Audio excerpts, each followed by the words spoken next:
Καλώς ήρθατε στην Αθεϊστική Εμπειρία. Επεισόδιο 1. Τι είναι ο αθεϊσμός? Θα ξεκινήσω απλά. Παρακαλούνται όσοι παρακολουθούν και πιστεύουν σε κάποιο Θεό, αν έχουν πρόβλημα με το να κάποιος να τους λέει ότι δεν υπάρχει, να τους λέει ότι αυτό που πιστεύουν είναι λάθος ή να τους εξηγεί κάποια πράγματα, να σταματήσουν να παρακολουθούν το βίντεο. Εάν ενδιαφέρονται όμως πραγματικά να μάθουν, μπορούν να συνεχίσουν και μπορούν στο τέλος να κάνουν ερωτήσεις, τις οποίες θα φροντίσω να απαντήσω την επόμενη φορά. Προσέξτε όμως, οι ερωτήσεις εγώ για να απαντήσω μελετάω την απάντηση. Δηλαδή δεν θα βγάλω μια απάντηση από το γκόλο μου, με συγχωρείτε. Θα βρω πρώτα την απάντηση, αν δεν την γνωρίζω ήδη, και μετά θα απαντήσω. Έτσι δουλεύουν αυτά. Εγώ δεν δουλεύω με μαγικές τέτοιες. Αυτό ήταν το πρώτο, έτσι, καρφί. Λοιπόν, δουλεύω μόνο έτσι. Πρέπει να γνωρίζω κάτι. Αλλιώς δεν το λέω, δεν το κάνω. Λοιπόν, τώρα, τι είναι αθεϊσμός? Θα σας πω επειδή το γνωρίζω, έτσι. Είναι ένα και μόνο πράγμα. Δεν είναι ούτε δεύτερο ούτε τρίτο, είναι ένα και μόνο πράγμα. Ένα. Λοιπόν, και αυτό είναι η μη πίστη σε ύπαρξη θεών.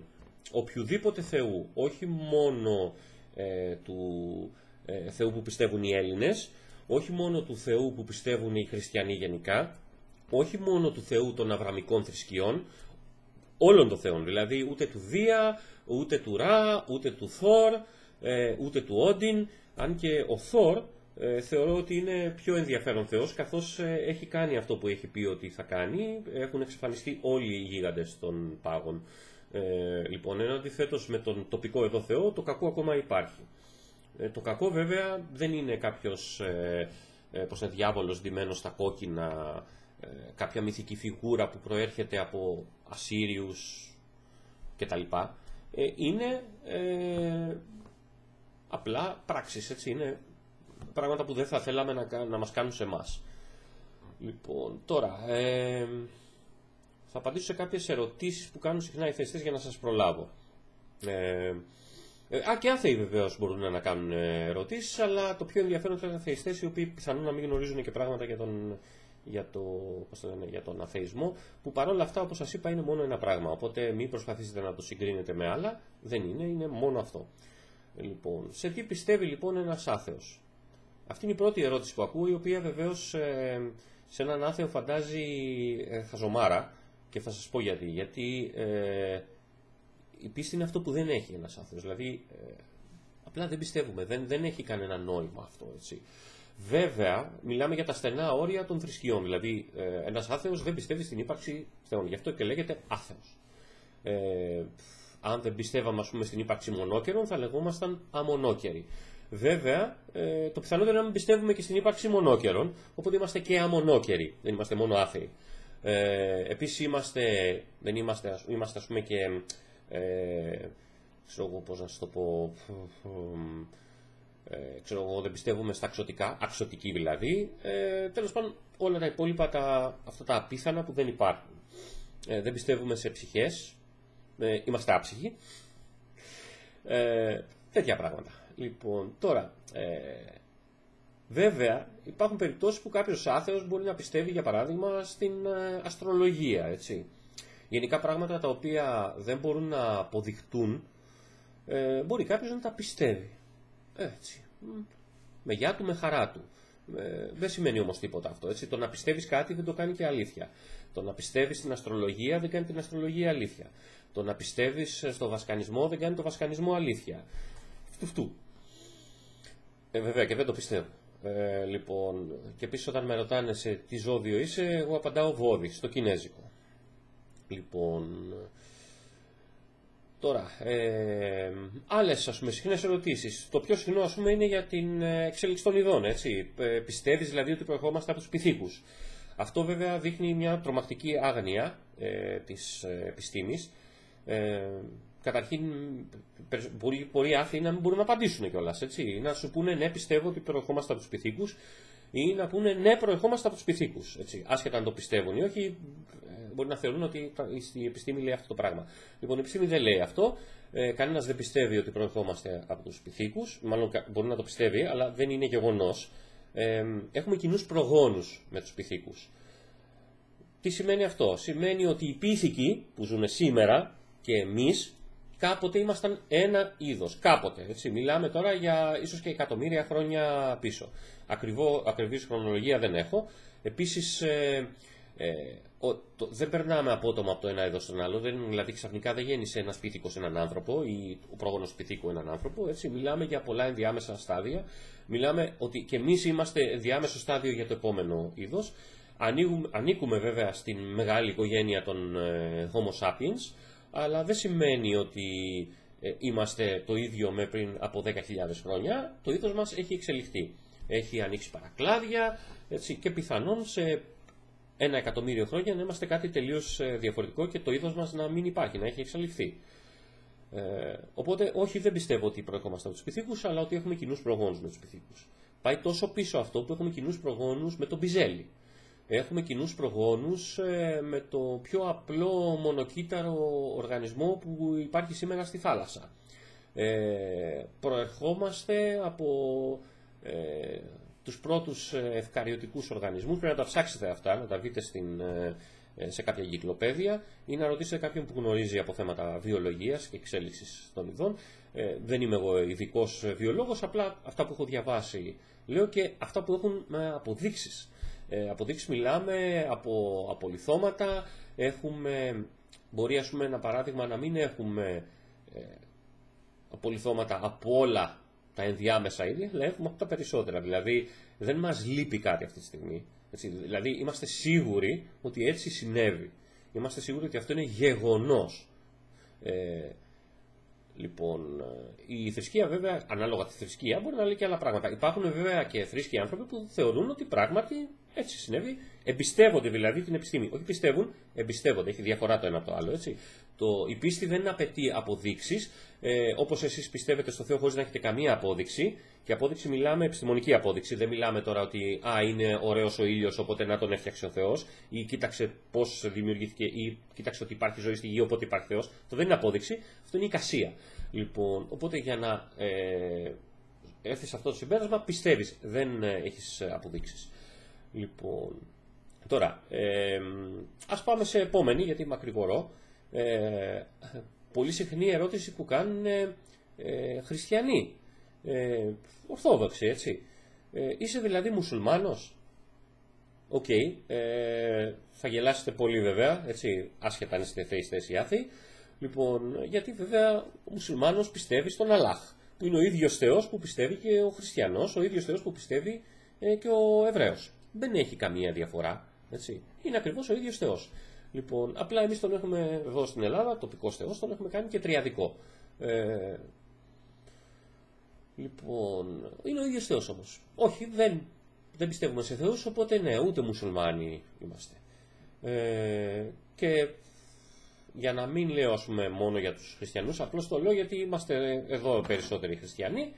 Λοιπόν, οι Έλληνες είμαστε περισσότεροι χριστιανοί. Λοιπόν, θα σας πω κάτι. Η μουσουλμανική θρησκεία είναι ακόμα χειρότερη από τη δική μας. Έτσι. Ειδικά το σύστημα του Ισλάμ είναι ότι χειρότερο υπάρχει αυτή τη στιγμή στη γη. Δηλαδή μπορεί να συγκριθεί μόνο με την περίοδο του Μεσαίωνα στο χριστιανισμό, που κυνηγούσαν τις μάγισσες, που κάναν τις σταυροφορίες. Μόνο με αυτά μπορεί να συγκριθεί. Έτσι, που σκοτώναν ανθρώπους γιατί τους κρεμούσαν, γιατί δεν πιστεύανε στην ίδια ακριβώς εκδοχή που έλεγε η βίβλος τότε. Γιατί πιστεύανε ότι, αν τους πει κάποιος ότι γίνει στρογγυλή ή ότι γυρίζει, αυτό καταλύει την κοσμοθεωρία που είναι γραμμένη στη βίβλο.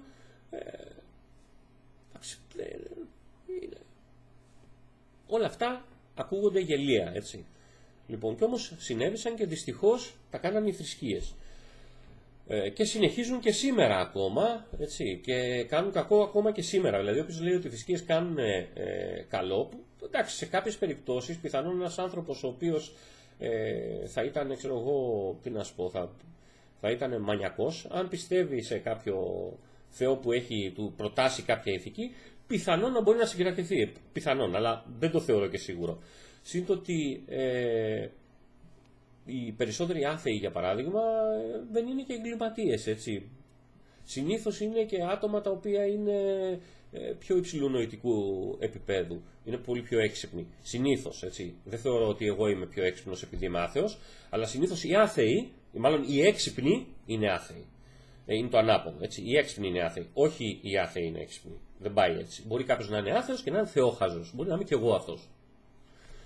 Λοιπόν, επίσης μπορεί κάποιος να πιστεύει σε ένα Θεό και να είναι πανέξυπνος, να είναι 10 φορές πιο έξυπνος από μένα ή από έναν άλλον άθεο. Απλά το συνηθισμένο είναι ότι ο έξυπνος ή ο πολύ έξυπνος θα είναι και άθεος. Εξού και το γεγονός ότι οι περισσότεροι επιστήμονες σήμερα δεν πιστεύουν σε κάποια θεότητα. Ή τουλάχιστον με τον τρόπο που πιστεύουν οι χριστιανοί, οι μουσουλμάνοι κτλ. Άλλη ερώτηση. Δεν φοβάσαι την κόλαση?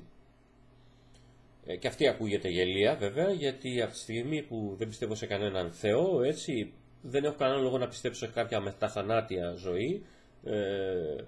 Δεν ζούσα πριν γεννηθώ. Δεν θα ζω αφού θα πεθάνω. Καμία διαφορά, μα καμία απολύτως, έτσι. Όπως δεν φοβάμαι που δεν ζούσα το 1400, δεν φοβάμαι που δεν θα ζω το 2250. Το 2249 μπορεί να ζω. Λοιπόν, δεν έχω κάποιο λόγο να φοβάμαι, έτσι. Οκ, πράγματι όλοι θα πεθάνουμε κάποια στιγμή, αλλά αυτό είναι γνωστό. Τώρα από εκεί και πέρα, ειδικά επειδή δεν πιστεύω σε κάποιο Θεό, να φοβάμαι που θα πεθάνω, όχι, δεν υπάρχει κάποιος λόγος. Δεν με ανησυχεί, δεν το σκέφτομαι. Λοιπόν, γιατί απλά όπως σας είπα δεν έχει κανένα νόημα. Τώρα από εκεί και πέρα, κόλαση συγκεκριμένα, όχι, όχι. Ακόμα και να υπήρχε, ας πούμε, κάποιο είδος ψυχής, που δεν πιστεύω ότι υπάρχει κάτι τέτοιο, το οποίο θα βασανίζεται για κακές πράξεις που έκανε στη διάρκεια της ζωής, δεν νομίζω ότι υπάρχει κανένας άνθρωπος που να μην έχει κάνει κακό σε κάποιον άλλον. Αλλά το θέμα δεν είναι αυτό. Το θέμα είναι ότι δεν υπάρχει κανένας λόγος κάποιος να βασανίζεται αιώνια από κάποια θεότητα που υποτίθεται ότι τον αγαπάει κιόλας. Έτσι. Οπότε δεν έχω κανένα λόγο, αφού δεν πιστεύω σε αυτή τη θεότητα, να πιστεύω και σε κάτι τέτοιο. Τώρα, άλλη ερώτηση. Άλλη ερώτηση, η οποία αυτή είναι η πιο αστεία από όλες. Πιστεύεις δηλαδή στο σατανά? Okay. Θα σου πω κάτι απλό. Το λένε αυτό συχνά οι θεϊστές, έτσι, αν πιστεύω στο σατανά, επειδή μάθος. Λοιπόν, δεν πιστεύω στον Batman. Θα πιστεύω στον Joker? Δεν έχει κανένα νόημα, έτσι.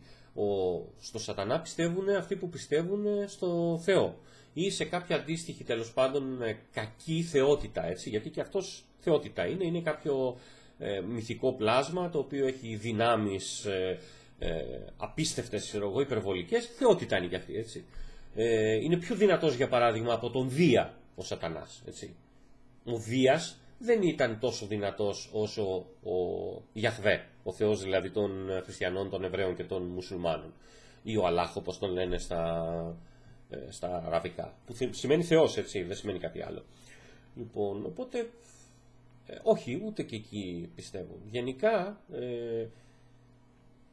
δεν πιστεύω σε κάτι. Δηλαδή θεωρώ ότι κάποια πράγματα πιθανόν να ισχύουν, κάποια πράγματα όχι. Επίσης, μέχρι να ξέρω ότι κάτι ισχύει, μπορεί να το θεωρώ πιθανό ή απίθανο, αλλά δεν πιστεύω σε αυτό. Έτσι υπάρχει διαφορά. Δηλαδή, θεωρώ για παράδειγμα ότι είναι πολύ πιθανό να υπάρχει ζωή σε κάποιον άλλο πλανήτη, έτσι, κάπου αλλού, στο γαλαξία μας, σε άλλους γαλαξίες και ούτω καθεξής. Έτσι. Μπορεί να είναι πολύ σπάνια.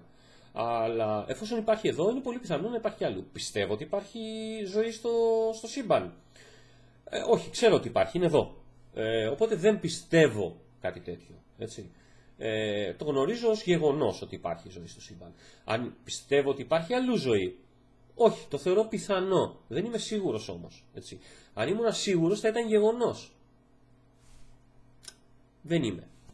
Λοιπόν, επίσης μιλάμε τώρα για κάτι θετικό, έτσι. Δεν μιλάμε για κάτι αρνητικό, μιλάμε για κάτι θετικό. Δηλαδή, Δεν μπορώ να αποδείξω, για παράδειγμα, ότι δεν υπάρχει Θεός. Είναι άλλη πολύ γνωστή ερώτηση. Μπορείς να μου αποδείξεις ότι δεν υπάρχει Θεός? Παιδιά, δεν αποδεικνύεται το αρνητικό. Είναι θέμα λογικής καθαρά. Δηλαδή, και δυστυχώς αυτό δεν το έχουμε στην Ελλάδα. Δεν κάνουμε μαθήματα λογικής στο σχολείο. Αν το κάναμε, θα το ξέρανε όλοι. Ή τουλάχιστον όσοι παρακολουθούν. Έτσι, γιατί δεν μπορείς να πεις ότι παρακολουθείς τα πάντα, ούτε εγώ τα παρακολουθούσα. Για παράδειγμα, βιολογία, εγώ έμαθα πολύ μετά. Βέβαια, την θεωρία της εξέλιξης των ειδών την ήξερα γιατί την κάναμε στο σχολείο, αλλά δεν την είχα μελετήσει, δεν ήξερα τόσο καλά. Οπότε, πράγματι και εγώ θεωρούσα ότι προερχόμαστε από τους πυθίκους. Δεν προερχόμαστε όμως, έχουμε κοινούς προγόνους, όπως είπα και πριν. Οπότε, βασικά αυτά. Έτσι, είναι τόσο απλό. Υπάρχουν βέβαια και άλλες ερωτήσεις. Για παράδειγμα, ξέρω εγώ, ότι δηλαδή μπορείς να σκοτώσεις, να βιάσεις, να κάνεις, να ράνεις άνετα. Παιδιά, αυτό είναι θέμα ηθικής. Η ηθική δεν προέρχεται από το Θεό. Έτσι. Την ηθική την πήρε η θρησκεία και την εκμεταλλεύτηκε για να ελέγχει. Και μάλιστα η ηθική της βίβλου, για παράδειγμα, δεν έχει καμία σχέση με την ηθική τη σημερινή. Έτσι. Εμείς σήμερα είμαστε 10 φορές, 100 φορές πιο ηθικοί από ό,τι ήταν οι άνθρωποι επισυγγραφής της βίβλου. Της περίοδου, τέλος πάντων, γιατί η βίβλος δεν είναι ένα βιβλίο, μόνο η Καινή Διαθήκη 27, η Παλαιά ούτε και εγώ θυμάμαι πόσα, και γράφτηκε σε μια περίοδο από το 1200 π.Χ. Μέχρι σήμερα. Μέχρι τον 4ο αιώνα περίπου μετά Χριστό. Άλλη ερώτηση τώρα. Αφού δεν πιστεύεις, γιατί χρησιμοποιείς το π.Χ. και μετά Χριστό? Για να καταλαβαίνόμαστε. Τόσο απλό. Έτσι. Είναι θέμα σύμβασης. Είναι θέμα σύμβασης. Θα μπορούσα να χρησιμοποιώ το Γρηγοριανό ημερολόγιο, θα μπορούσα να χρησιμοποιώ το Ιουλιανό ημερολόγιο, το χρησιμοποιούμε τέλος πάντων, το ημερολόγιο που χρησιμοποιούμε τώρα. Θα μπορούσα να χρησιμοποιώ των αρχαίων Ελλήνων, να λέω για παράδειγμα στην τάδε Ολυμπιάδα. Αλλά από τη στιγμή που οι Ολυμπιάδες είχαν ένα τεράστιο κενό, τι να πω, είμαστε στην 28η Νέα Ολυμπιάδα, ποιος θα με καταλάβει, έτσι, και πώς θα το πάω στο π.Χ., ας πούμε? Δεν γίνεται. Οπότε είναι σύμβαση. Γι' αυτό το χρησιμοποιούμε. Πολύ ωραία ερώτηση επ' ευκαιρίας, γιατί χρησιμοποιούμε το π.Χ. και μετά Χριστό, αφού δεν πιστεύουμε στο Θεό. Έτσι. Λες και οι λέξεις που χρησιμοποιούμε σημαίνουν πίστη. Για παράδειγμα, άλλο πολύ ωραίο, τότε γιατί σε λένε έτσι? Αυτούς που λένε, ας πούμε, για παράδειγμα, Εμμανουήλ. Έτσι. Ναι, χριστιανικό όνομα. Αυτούς που λένε Μιχαήλ, χριστιανικό όνομα. Αλλά το Βασίλειος, για παράδειγμα, δεν είναι χριστιανικό όνομα, ρε παιδιά. Δηλαδή το έχω ακούσει τόσες πολλές φορές που πλέον δεν απαντάω καν. Γελάω όταν μου το λένε. Έτσι. Το Βασίλειος είναι αρχαίο ελληνικό όνομα. Δεν έχει καμία σχέση με την θρησκεία. Αλλά ακόμα και να με λέγανε Εμμανουήλ, το όνομα δεν το διάλεξα, μου το δώσανε. Έτσι. Ούτε Βασίλη θα ήθελα να με λένε, ας πούμε. Αλλά με λένε Βασίλη, τι να κάνουμε. Οπότε, έτσι. Σήμερα, για παράδειγμα, συζητούσα με ένα φίλο μου από την Αλβανό, και ο οποίος τον άνθρωπο το λένε Φερίχ, έτσι. Λοιπόν, και μου έλεγε μια περίπτωση που τον ρωτούσε ένας Έλληνας εδώ, Ελληναράς, ας πούμε, πώς σε λένε, του λέγε αυτός Φερίχ. Και στην Ελλάδα, τι να το πατήσει αυτός? Και στο φεγγάρι, λέει, να με πας, Φερίχ θα με λένε. Τι ήθελε να του πει? Λοιπόν, δεν το διάλεξε το όνομα ο άνθρωπος, του το δώσανε. Οπουδήποτε και να είναι, έτσι τον λένε. Και εμένα λοιπόν έτσι με λένε. Είτε είναι αρχαιοελληνικό, είτε είναι χριστιανικό, είτε είναι μουσουλμανικό. Δηλαδή, αν με λέγανε Αχμέτ, τι θα έπρεπε? Θα έπρεπε οπωσδήποτε να ήμουν μουσουλμάνος? Απλώς θα με είχαν βαφτίσει έτσι. Λοιπόν, από εκεί πέρα υπάρχουν και άλλες ερωτήσεις. Για παράδειγμα, καλά, και πώς παντρεύεστε? Ούτε ο γάμος είναι θρησκευτικό γεγονός, έτσι. Ο γάμος προϋπήρχε των θρησκειών. Είναι ένωση πολιτική. Στο γάμο υπογράφεις κάποια χαρτιά, ξέρει η πολιτεία ότι έχεις κάποιον συγκεκριμένο άνθρωπο με τον οποίο συμβιώνεις. Αυτός ο άνθρωπος έχει κάποια δικαιώματα, αποκτάς και εσύ κάποια δικαιώματα και αυτός κάποια δικαιώματα, έχετε κάποια κοινή περιουσία. Έτσι. Δηλαδή, για παράδειγμα, τι να σας πω τώρα, θα ήταν πολύ ενδιαφέρον να γνωρίζουν οι Ελληναράδες, οι χριστιανοί, ότι στο Βυζάντιο παντρευόντουσαν και μάλιστα και με θρησκευτικό γάμο ακόμα και άντρες μεταξύ τους. Ψάξτε το, θα το βρείτε. Έτσι. Παντρευόντουσαν ακόμα και άντρες μεταξύ τους. Γιατί ήταν ένωση περιουσίας. Δεν ήταν κάτι άλλο. Δεν είχε να κάνει με σεξ, δεν είχε να κάνει καν τότε με αγάπη. Ήταν ένωση περιουσίας, ήταν καθαρά αστική υπόθεση. Λοιπόν, και ο γάμος σήμερα αστική υπόθεση είναι. Το ότι και εγώ παντρεύτηκα έκανα και θρησκευτικό γάμο. Ναι, παρόλο που είμαι άθεος. Και μου αρέσει το πανηγύρι. Δεν το κατάλαβα. Πανηγύρι ήταν και ήταν και ωραίο πανηγύρι. Μάλιστα και ο παπάς ήταν ένα πολύ ωραίο, ένα νέο παιδί, πολύ ωραίος άνθρωπος, έτσι είχε χιούμορ, δεν είχε κανένα πρόβλημα. Έτσι. Η γυναίκα μου πιστεύει στο Θεό, οπότε κάναμε και ένα θρησκευτικό γάμο. Δεν έγινε και κάτι. Λοιπόν, για όσους το νομίζουν αυτό. Ξαναγυρνάμε τώρα στο θέμα της ηθικής. Η ηθική λοιπόν. Γιατί κάποιοι θεωρούν ότι ένας άθεος δεν έχει ηθική. Καταρχήν είναι λάθος αυτό, έτσι. Αν δείτε, για παράδειγμα, στατιστικές πόσοι είναι στη φυλακή και πόσοι από αυτούς είναι άθεοι, θα δείτε, σε στατιστικές βέβαια σε χώρες που τις κάνουν, είναι σοβαρές χώρες, όχι εδώ στην Ελλάδα, θα δείτε για παράδειγμα στην Αμερική, ενώ το ποσοστό των άθεων, των άθρησκων, γιατί υπάρχουν και άνθρωποι που δεν έχουν κάποιο δόγμα, απλώς γενικά δηλώνουν άθρησκοι, είναι μεγάλο το ποσοστό, δηλαδή μιλάμε ένα 17-18%, ίσως και παραπάνω. Λοιπόν, οι άθεοι, οι άθρησκοι στις φυλακές είναι 0,2%. Οπότε, όπως καταλαβαίνετε, και βεβαίως εκεί δεν μιλάμε μόνο για την ηθική, γιατί εκεί υπάρχουν και νόμοι, έτσι, αλλά γενικά θεωρείται, η ηθική έχει μπλέξει με τους νόμους, θεωρείται γενικά ότι ανήθικος είναι αυτός που δεν ακολουθεί τους νόμους, έτσι. Και υπάρχει και νόμος μη σκοτώσεις, έτσι. Δεν χρειάζεται δηλαδή να ανατρέξει κάποιος στις χριστιανικές 10 εντολές, στις 10 εντολές τέλος πάντων της βίβλου, γιατί είναι και των Εβραίων αυτές οι εντολές, για να καταλάβεις ότι δεν πρέπει να σκοτώνεις, έτσι. Είναι απλό. Θες να σε σκοτώσουν? Όχι. Οπότε γιατί να σκοτώνεις να θες να σκοτώνεις εσύ? Είναι τόσο απλό. Μην κάνεις τον άλλον, δεν θες να σου κάνουν εσένα. Αγαπάτε αλλήλους. Αυτό το αγαπάτε αλλήλους, για παράδειγμα, πολλοί θα πούν να αντιγράφεις τον Χριστό. Ο Χριστός αντιγράφει τον Πλάτωνα, άμα το πάμε έτσι. Ο Πλάτωνας το είπε πρώτος. Δεν είναι πράγματα αυτά, παιδιά, είναι λογικά πράγματα. Δεν είναι πράγματα τα οποία δεν έχουν ξαναϋποθεί. Τα σωστά μιλάμε, έτσι. Γιατί τώρα το να πιάσω μια πέτρα και να σκοτώσω μια μιχαλίδα, με συγχωρείτε, αλλά αυτό δεν είναι ηθικό. Αυτό είναι παράνομο καταρχήν, έτσι. Δεύτερον, τι σημαίνει μιχαλίδα? Σημαίνει ότι έκανε κάποιο αμάρτημα. Τι πάει να πει αυτό, έτσι. Δεν παραβίασε κάποιον νόμο ηθικής, παραβίασε μία σύμβαση που είχε κάνει με τον σύντροφό της. Είπε ψέματα δηλαδή στον σύντροφό της, έτσι. Ψέματα τι σημαίνει? Ούτε αυτό πάλι είναι θεϊκό, έτσι υπήρχε και πριν το Θεό, δηλαδή λέγαμε ψέματα, δεν το εφήβρε κάποιος, ούτε το να πεις ψέματα ήταν αμαρτία ξαφνικά με το Θεό, είναι λάθος, έτσι. Υπάρχουν βέβαια και τα λευκά ψέματα που τα λέμε όλοι. Γενικά το να λες ψέμα όμως θεωρείται λάθος.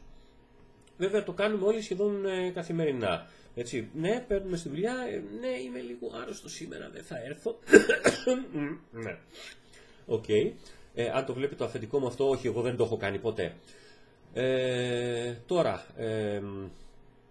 και έχω και σοβαρό ύφος, έτσι, να το λέω. Οπότε ξέρετε ότι δεν το έχω κάνει ποτέ. Ναι.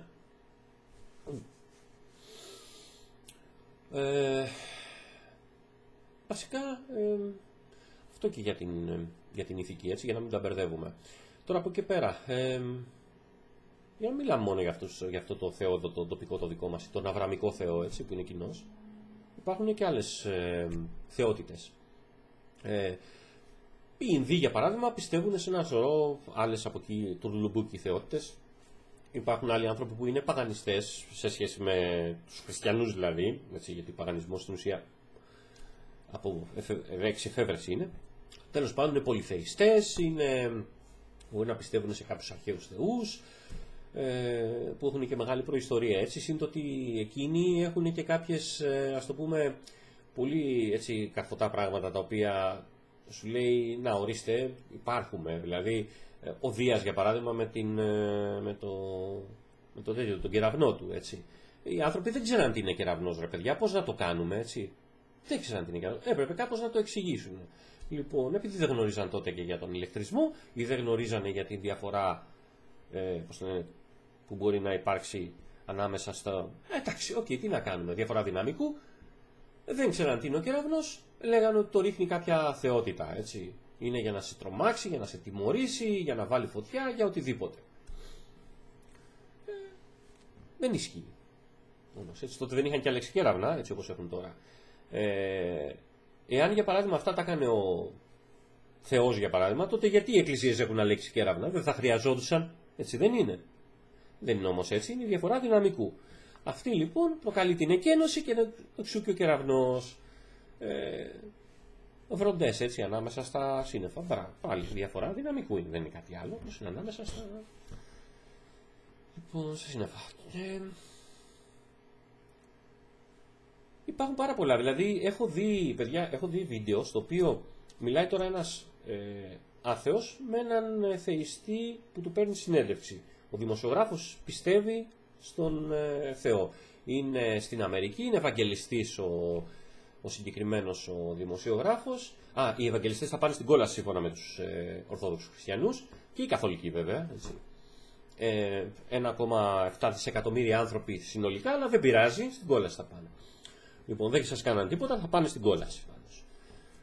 Σύμφωνα με το δόγμα, έτσι, δεν λέω ότι το λέτε εσείς, το δόγμα το λέει. Αν το λέει το δόγμα και εσείς το επιλέγετε, αυτό λέγεται αλλιώς, λέγεται cherry picking, θα το πούμε μετά. Τέλος πάντων, τι έλεγα. Έλεγανε ότι είχε πάρει αυτή τη συνέντευξη αυτός ο δημοσιογράφος, ο Ευαγγελιστής, και ρωτούσε τον άθεο, ας πούμε, γιατί δεν πιστεύει κτλ. Και του λέγε εντάξει, εσύ, αλλά πώς εξηγείς, για παράδειγμα, την παλήρια. Έρχεται το κύμα, έρχεται το νερό, φεύγει το νερό. Έτσι. Την παλήρια. Και μιλάμε τώρα, δεν ήταν το 1700 κάτι, ήταν τώρα. Δηλαδή τη συνέντευξη την πήρε 2013-2014, κάπου εκεί ήταν η συνέντευξη. Μου να κάνει και λάθος, αλλά κάπου εκεί ήταν. Λοιπόν, ήταν πρόσφατη, ήταν στην τηλεόραση, ήταν έγχρωμη, οπότε είναι πρόσφατη. Και ο άθεος απαντάει, μπορεί να μην ξέρουμε. Τι λες ρε βλάκα, βεβαίως και ξέρουμε. Η παλήρια έρχεται από τη βαρυτική επιρροή που έχει η σελήνη και ο ήλιος πάνω στη γη. Είναι τόσο απλό. Έτσι. Η γη, το σχήμα της παραμορφώνεται. Παραμορφώνεται ακόμα και η επιφάνεια της γης. Απλά η παραμόρφωση είναι τόσο μικρή που δεν τη βλέπεις. Έτσι. Τη βλέπεις στο νερό όμως. Γιατί το νερό είναι εύκολο να μπει στην παραμόρφωση του, είναι ελαστικό. Η επιφάνεια της γης δεν είναι τόσο ελαστική, οπότε δεν θα το καταλάβεις. Δηλαδή τα χιλιοστά, τα εκατοστά του χιλιοστού δεν το καταλαβαίνεις, έτσι, την παραμόρφωση. Καταλαβαίνεις όμως την παραμόρφωση του νερού. Λοιπόν, αυτό είναι από τη βαρυτική επιρροή. Είναι τόσο απλό. Έτσι. Όλα τα πλανητικά σώματα, όλα τα σώματα ασκούν βαρυτική επιρροή πάνω στη γη. Ακόμα και το πιο μακρινός πλανήτης του ηλιακού μας συστήματος ασκεί κάποια βαρυτική επιρροή. Μικρή βέβαια, αλλά την ασκεί. Λοιπόν, δεν είναι κάτι θεϊκό, αλλά στο παρελθόν δεν γνωρίζανε. Ποιος λοιπόν σηκώνει και φέρνει και κατεβάζει τα κύματα? Ο Ποσειδώνας. Εφήβραν τον Ποσειδώνα. Οκ. Και εδώ στην περιοχή, ας πούμε, αργότερα μας ήρθε κάποιος από την Μέση Ανατολή, εκεί είχαν εφήβρει κάποιον άλλον, εδώ είχαν ακούσει για αυτόν που είχαν εφήβρει εκεί, το θεωρήσανε πιο λογικό, δεν ξέρω για ποιο λόγο, τέλος πάντων περάσαν από τον πολυθεϊσμό στον μονοθεϊσμό και έτσι φτάσαμε εδώ που είμαστε σήμερα. Άλλη ερώτηση, για παράδειγμα, γιατί θεωρείς ότι, ας πούμε, οι θρησκείες δεν προκαλούν κάποιο κακό? Γιατί είσαι εναντίον τους? Πλάκα κάνετε, έτσι. Δηλαδή, εδώ θα τη γράψω τον Bill Mayer βέβαια λίγο, αλλά από πού θέλετε να ξεκινήσω ακριβώς? Μεσαίωνα, ιερά εξέταση, σταυροφορίες, κάψιμο μαγισσών, επιθέσεις αυτοκτονίας, 11 του 2001, τι να σου πω τώρα, πρόσφατα στη Γαλλία, στην Αγγλία, στη Γερμανία. Πού ακριβώς θέλετε? Τους σκεφτικούς πολέμους που κάνανε στο παρελθόν, την τζιχάτ σήμερα, το Ισλαμικό κράτος. Πήγε ο Πάπας στην Αφρική και τους είπε στις χώρες που έχουν AIDS και τους είπε μην χρησιμοποιείτε προφυλακτικά γιατί είναι ενάντια στη θρησκεία. Τι να σας πω, έχω πρόσφατο παράδειγμα, με συγχωρεί φίλοι μου που θα το χρησιμοποιήσω, αλλά είναι πολύ σοβαρό, παιδιά, έτσι. Άνθρωπος ο οποίος ήταν, από ό,τι κατάλαβα εγώ, ήταν πολύ καλός άνθρωπος, έτσι. Ήταν νοσοκόμα, η γυναίκα ήταν απίθανη στη δουλειά της, έτσι. Είχε όμως αυτό το τι πίστευε, έτσι. Ωραία, με γεια της, με χαρά της. Λοιπόν, είχε κάποιους πονοκεφάλους. Θεωρούσε η γυναίκα λοιπόν ότι ήταν ματιασμένη, ότι ματιάζανε συνέχεια. Επειδή ήταν σε νοσοκομείο, ήταν με πολύ κόσμο και ούτω καθεξής. Και τελικά τι ήταν, όγκος στον εγκέφαλο. Και δεν το πρόλαβε. Γιατί πίστευε ότι ήταν, την είχαν ματιάσει. Έτσι. Και μάλιστα με ποια λογική. Και η Εκκλησία δέχεται τη βασκανία. Δηλαδή από το κακό στο χειρότερο. Παιδιά, όχι. Είναι λάθος αυτό. Έτσι. Είναι λάθος. Επίσης, δεν μπορείτε να κρατάτε ό,τι σας αρέσει και όλα τα υπόλοιπα να λέτε αυτά τα πετάμε, έτσι. Ή να λέτε, ξέρεις κάτι, αυτό ήταν στο παλιό βιβλίο. Τώρα έχουμε το καινούριο βιβλίο. Ούτε και αυτό ισχύει, γιατί στο καινούριο βιβλίο μέσα, έτσι, ο κεντρικός μυθικός χαρακτήρας, ο Χριστός, και το λέω μυθικό γιατί οι ιστορικοί δεν έχουν καταλήξει αν υπάρχει ή όχι, δεν υπάρχει consensus, δεν υπάρχει δηλαδή συγκεκριμένη συμφωνία. Πολλοί λένε ότι δεν υπήρχε ποτέ, άλλοι λένε ότι εντάξει, δεν μπορεί να μην υπήρξε κάτι, σίγουρα κάτι υπήρξε για να έχει δημιουργηθεί αυτή η θρησκεία. Οπότε σου λέει μάλλον υπήρξε αυτός στον οποίο βασίζεται η ιστορία του Χριστού. Τέλος πάντων, ας θεωρήσουμε τώρα ότι ο μη μυθικός αυτός χαρακτήρας τέλος πάντων υπήρχε. Έχει πει μέσα στη βίβλο, έτσι, ότι δεν ήρθε για να καταργήσει το παλιό, για να συμπληρώσει. Το δεν ήρθε για να καταργήσει, δεν ήρθε για να καταργήσει. Το να συμπληρώσει σημαίνει να βάλω καινούρια. Δεν σημαίνει να καταργήσω τα παλιά, συμπληρώνω σημαίνει βάζω καινούρια. Έτσι. Μιλάμε ελληνικά, έτσι. Βέβαια δεν είχαν γραφτεί στα ελληνικά αυτά, αρχικά. Κάποια είχαν γραφτεί, όχι όλα. Λοιπόν, ας πούμε η Αποκάλυψη του Ιωάννου γράφτηκε στα ελληνικά. Αλλά δεν είχαν γραφτεί όλα στα ελληνικά. Οπότε δεν μπορείς να διαλέξεις τι θα πιστεύεις. Τώρα, αν διαλέγεις γιατί λες ότι ναι, ξέρεις κάτι, εξελίσσεται, ναι, παιδιά, πράγματι εξελίσσεται. Που σημαίνει τι, ότι τότε οι άνθρωποι δεν ήξεραν γιατί πράγμα μιλούσαν. Έτσι. Έπρεπε κάπως να εξηγήσουν τον κόσμο. Επίσης υπήρχαν και άλλα θέματα. Υπήρχαν μεγάλα προβλήματα, ας πούμε, κατακυραματισμού. Βασίλεια, παραβασίλεια και ούτω καθεξής. Ένας τρόπος λοιπόν να τα ενοποιήσουν όλα αυτά ήταν η θρησκεία. Σήμερα δεν χρειάζονται όλα αυτά. Έχουμε το αστικό κράτος. Δεν απαιτείται αυτό το πράγμα. Η θρησκεία δεν κάνει κάτι παραπάνω. Έτσι. Η θρησκεία διαιρεί αυτή τη στιγμή. Δεν ενώνει. Μόνο διαιρεί. Κάνει και άλλο κακό. Για παράδειγμα, τώρα στην Αμερική, επειδή αυτοί που πήραν την κυβέρνηση είναι συντηρητικοί ρεπουμπλικανοί και δεν πιστεύουν στην κλιματική αλλαγή, θεωρούν ότι εντάξει, δεν συνέβη και τίποτα. Έτσι, εφόσον ο Θεός είπε ότι δεν θα ξανακάνει πλημμύρα, δεν έχουμε κανένα λόγο να ανησυχούμε, δεν θα ξανακάνει πλημμύρα. Θα φροντίσει αυτός να μην έχουμε πρόβλημα με την κλιματική αλλαγή. Οπότε κάθε ό,τι θέλετε, έτσι, καταστρέψτε το περιβάλλον. Δεν χρειαζόμαστε πολύ περιβάλλον, το είπε και αυτό ο Τραμπ, έτσι, ο οποίος βεβαίως είναι από αυτούς που γράφει μέσα στη βίβλο ότι ο πλούσιος δεν θα περάσει. Είναι πιο εύκολο είναι να περάσει την καμήλα από την τρύπα της βελόνας παρά να πάει πλούσιος στον παράδειγμα. Παιδιά, τα ξέρω αυτά. Δηλαδή και εγώ τα έκανα στο σχολείο. Έτσι, και τα κάναμε ως γεγονός. Δηλαδή αυτό είναι που με νευριάζει εμένα. Κάναμε κάποια πράγματα, τα μαθαίναμε ως γεγονότα. Έτσι. Μαθαίναμε, ας πούμε, για τον τοίχο της Ιεριχού που το ρίξανε με εκείνες μεγάλες ντουντούκες. Ναι, ο συγχρονισμός με τον ήχο μπορεί να κάνει τέτοια πράγματα, αλλά αυτό δεν είναι γεγονός. Δεν συνέβη δηλαδή ποτέ. Έτσι. Οπότε δεν μπορείς να το χρησιμοποιήσεις σαν παράδειγμα στο βιβλίο της φυσικής που το χρησιμοποίησαν. Επίσης δεν μπορείς να χρησιμοποιήσεις παράδειγμα, ξέρω εγώ, από την γένεση στην βιολογία που το χρησιμοποιούσαν. Αυτά τα πράγματα δηλαδή με εκνευρίζουν αφάνταστα. Έτσι. Δεν μπορείς να μπλέξεις το ένα με το άλλο. Τη διδάσκαν τη θρησκεία όχι για να μάθεις την ιστορία της θρησκείας, που αυτή υπάρχει. Έτσι. Είναι μια εξέλιξη, υπάρχει ιστορία της θρησκείας, εφόσον υπάρχει θρησκεία υπάρχει και ιστορία της, λογικό είναι. Λοιπόν, όχι για να μάθεις αυτό ή να μάθεις την παράδοση Έτσι. Γιατί και είναι μέσα στο αυτό. Όχι για να μάθεις την τέχνη, όχι για να μάθεις το δόγμα. Προσιλητισμός καθαρά. Έτσι. Αυτά είναι εκνευριστικά πράγματα. Δεν θα πρέπει να υπάρχουν. Θα πρέπει να εκλείψουν. Θα πρέπει να καταργηθεί το μάθημα των θρησκευτικών και να γίνει θρησκειολογία. Ναι, θρησκειολογία διδάσκεται. Γιατί να μην διδάσκεται ότι υπάρχει αυτή η θρησκεία, ότι είναι, θεωρείται επικρατούσα από το Σύνταγμα, αφού είναι πραγματικότητα αυτό. Δυστυχώς είναι πραγματικότητα. Θα πρέπει λοιπόν να διδάσκεται αυτή η πραγματικότητα. Όπως διδάσκεται ο Δεύτερος Παγκόσμιος Πόλεμος, θα πρέπει να διδάσκεται και η θρησκεία. Πρέπει να μάθει ο κόσμος. Είναι τόσο απλό. Γιατί μόνο αν μάθει, πραγματικά όμως να μάθει, όχι να του κάνουν πλήση εγκεφάλου, να μάθει. Αν μάθει λοιπόν, θα ξέρει και θα ξεχωρίζει. Πάντα θα υπάρχουν βέβαια αυτοί οι οποίοι θα λένε εντάξει, υπερβολές ή δεν το πιστεύω ή το ένα ή το άλλο. Όπως υπάρχουν, ας πούμε, για παράδειγμα, άνθρωποι που πιστεύουν ακόμα στον Δία ή πιθανολόγο, έτσι. Μπορεί, ας πούμε, να το κάνουν για πλάκα, αλλά αυτοί λένε ότι πιστεύουν στο Δία ή τέλος πάντων πιστεύουν στην παράδοση αυτή. Λοιπόν, τέλος πάντων, όλα αυτά είναι ένα τουρλουμπούκι απίθανο. Λοιπόν, ναι, μεν θα πρέπει να γνωρίζουμε, αλλά να γνωρίζουμε, όχι να παπαγαλίζουμε. Έτσι. Αυτό είναι γενικά. Άλλα, ας πούμε, προβλήματα. Μα η βίβλος, ξέρω εγώ, αποδεικνύει την ύπαρξη του Θεού. Η βίβλος είναι αυτή που μιλάει για την ύπαρξη του Θεού. Δεν μπορεί να την αποδεικνύει. Δηλαδή, δεν μπορεί να χρησιμοποιήσει ένα βιβλίο που μιλάει για κάτι ως απόδειξη αυτού για το οποίο μιλάει. Έτσι.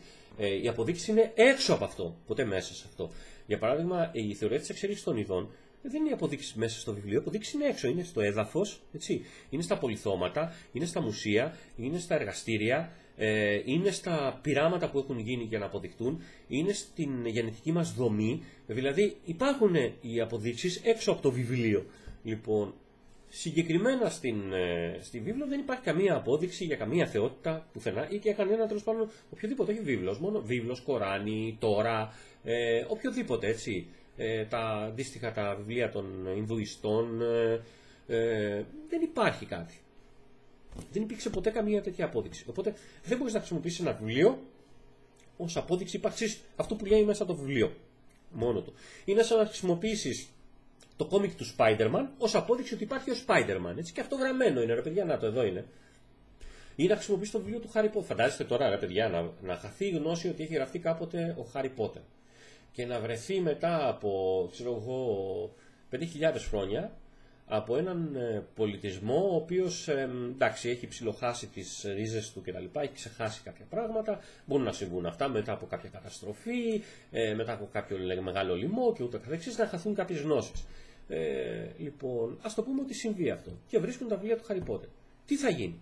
Θα αρχίσουν να πιστεύουν ότι υπήρχε ο Voldemort, ήταν ο κακός και ότι ο Harry Potter είναι, πώς το λένε, ο ημίθεος, ο τέτοιος ήταν πώς το λέγανε αυτός με τα μουσια, ήταν ο καθηγητής, τέλος πάντων, ήταν ο Θεός και ούτω καθεξής.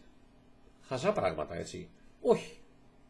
Μπορεί να συμβεί, αλλά δεν θα το κάνει πραγματικότητα. Δεν θα το κάνει πραγματικότητα, είναι απλό. Έτσι.